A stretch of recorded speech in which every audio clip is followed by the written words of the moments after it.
प्यारे बच्चों जी। प्यारे बच्चों जी। आज मैं आपको एक बहुत ही दिलचस्प एक वाकया सुनाऊंगा। आज से तकरीबन 25-26 साल पहले जब हम स्टेज ड्रामे किया करते थे तो उसकी रिहर्सल के लिए ज़ाहिर है हमें कोई जगह चाहिए होती थी। तो उस ज़माने में, आज भी है शायद, होटल है एक, उसका टॉप फ्लोर पर एक बड़ा रूम होता था जिसमें सारे आर्टिस्ट आ जाते थे। उसमें हम ग्राउंड रिहर्सल भी किया करते थे। तो उसमें हम रिहर्सल कर रहे थे तो थोड़ी देर का ब्रेक हुआ तो नीचे रिसेप्शन पर ऐसे ही जैसे पुलिस आती है पूछने के भाई कौन कौन रहता है यहाँ पर रूम्स में, उनकी हमें तफसीलात दें।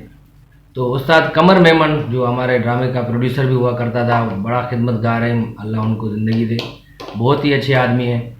तो वो ऐसे ही किसी काम से नीचे उतरे तो उन्होंने दूर से देखा कि भाई पुलिस वाले आए रिसेप्शन पर और कुछ पूछताछ कर रहे हैं। तो वो जल्दी से ऊपर आए चौथे 5वें फ्लोर पर, क्योंकि उस ज़माने पर लिफ्ट हुआ नहीं करती थी, अभी भी नहीं है होटल में। होटल सक्खर के 2-3 होटल हैं जिसमें लिफ्ट है।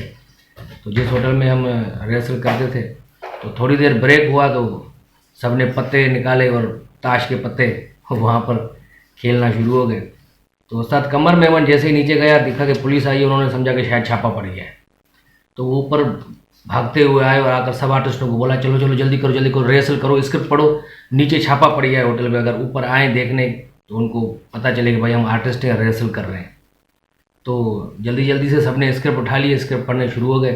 कोई डायलॉग याद कर रहा है, कोई एक्सप्रेशन के साथ ऐसे रिहर्सल कर रहा है। तो एक हमारा आर्टिस्ट हुआ करता था दीनू दीनू दीनू उसको बुलाते थे। तो वो बेचारा पढ़ा लिखा नहीं था, तो उसने भी एक स्क्रिप्ट पकड़ लिया और बैठ के पढ़ने लगा। अब देख के पढ़ने लगा तो सलीम राजा साहब ने कहा कि अबे तू क्या कर रहा है? उसने कहा देख नहीं रहा, स्क्रिप्ट पढ़ रहा हूँ।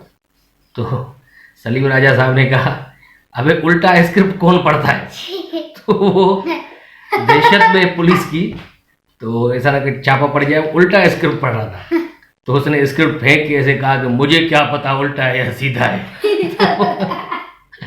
तो बाद में पता चला कि वो पुलिस से आई थी पूछताछ करने के भाई कौन कौन रहता है यहाँ रूम में, ऐसी कोई बात नहीं, छापा पर नहीं पड़ा था। बड़ा ही एक दिलचस्प वाकया हुआ था हमारे साथ। तो जब भी याद करते हैं बड़ा हंसते हैं। तो मैंने कहा आज आपको भी सुना दूं, आपको शायद मज़ा आया होगा। नहीं नहीं। अच्छा, इनको भी मज़ा नहीं आया जो देख रहे हैं ये वीडियो। ये भी अब कमेंट्स में बोलेंगे अबे यार क्या ये बनाता फिर रहा है वीडियो, क्या तू ये अपनी याददाश्तें बताता रहता है कि हमारे दौर में ये हुआ। तो ऐसे ही एक आ गया किस्सा याद, तो मैंने आपको बता दिया। और भी बहुत सारे किस्से हैं जो मैं आहिस्ता आहिस्ता आपको बताऊंगा। जब जब वो याद आएंगे तो उनको देखकर बहुत ही हंसते हैं, कभी कभी याद करते हैं पुराने दोस्तों को। अगर आपको हमारी ये वीडियो क्लिप पसंद आई है तो बराए मेहरबानी हमारा ये YouTube channel Saurabh Soomro subscribe करें, लाइक करें, शेयर करें और कमेंट्स भी दें। और हाँ, बेल आइकन का बटन ज़रूर दबाइएगा।